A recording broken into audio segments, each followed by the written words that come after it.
कलयुग के लोग आएंगे तो पूछेंगे तो एक बार कि ये अजीब सा विचित्र सा रूप कैसे, हाथ इतने से हैं, चरण, आंखें ऐसी बड़ी बड़ी, विशाल नेत्र।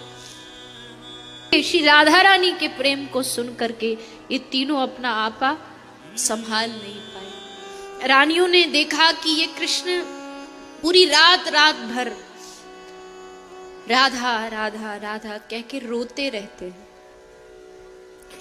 इससे पहले जानती नहीं थी वो कौन है राधा, बस सुना है कि हमारे नाथ रात भर ये राधा राधा करके याद करते, पर पूछे किससे कि कौन है राधा। इनसे कहेंगी, इनसे पूछेंगी तो ये तो राधा सुनते ही एकदम मदहोश हो जाते, बावरे हो जाते हैं।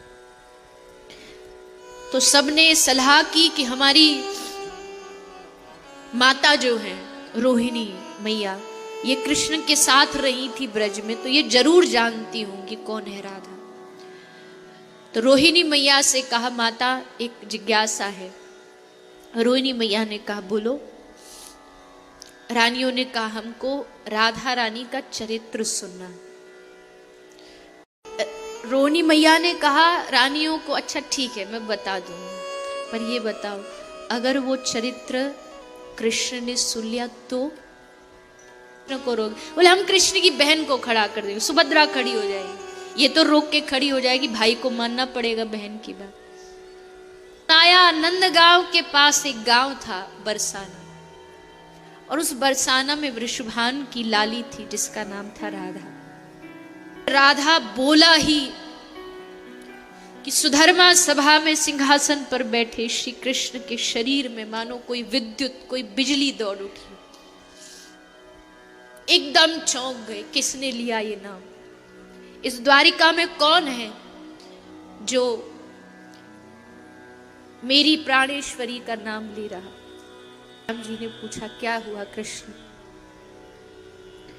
उधर राधा रानी के चरित्र की कथा आगे बढ़ी और यहां कृष्ण का एक जगह बैठना मुश्किल हो गया। कथा बढ़ते बढ़ते ऐसा शरीर में करंट दौड़ा कि रोक नहीं पाए कृष्ण, और सभा को छोड़ के, सब गणमान्य महत्वपूर्ण चर्चा कर रहे थे, सबको छोड़ के कृष्ण भागे, दौड़े। बलराम जी भी पीछे पीछे दौड़े। क्या हुआ कृष्ण को? दोनों भागते भागते कृष्ण खिंचे चले आए जहां श्री राधा रानी की चर्चा हो रही थी। बाहर सुभद्रा खड़ी थी। बोले भैया आप भीतर नहीं जा सकते। अच्छा ठीक है भीतर नहीं जा सकता, पर यहां खड़े होके सुन तो सकता हूं। तू भी सुन, कितने बरस हो गए श्री राधा रानी के चरित्र को सुने हुए। तीनों ने कान लगा लिए, दीवाल जाते, रोहिणी मैया सुनाती गई, चरित्र बढ़ता गया, तीनों डूबते गए और डूबते डूबते डूबते देवर्षि नारद जी आए हैं द्वारिका में कृष्ण से मिलने, और जैसे मिलने के लिए आए दरवाजे पर देखा ये क्या हो रहा है। कृष्ण, बलभद्र, सुभद्रा तीनों का शरीर राधा रानी का चरित्र सुन करके धीरे धीरे पिघलने लगे। हाथ पिघलने लगे, पांव पिघलने लगे, आंख बड़ी बड़ी हो गई, शरीर धस गया भीतर। कोई कहे ऐसा कैसे हो सकता है? लोहा पिघल नहीं सकता, लेकिन अगर लोहे को गर्माहट दी जाए पिघल जाता है। प्रेम की जब वो सुंदर चर्चा होती है तो शरीर पिघल गया। कहाँ होगा दुनिया में ऐसा प्रेम? कहाँ होगा ऐसा चरित्र राधा रानी का कि शरीर ही तीनों का पिघल गया। और वही मूर्ति आज उड़ीसा में श्री जगन्नाथ प्रभु के रूप में बलभद्र, सुभद्रा, जगन्नाथ तीनों विराजमान।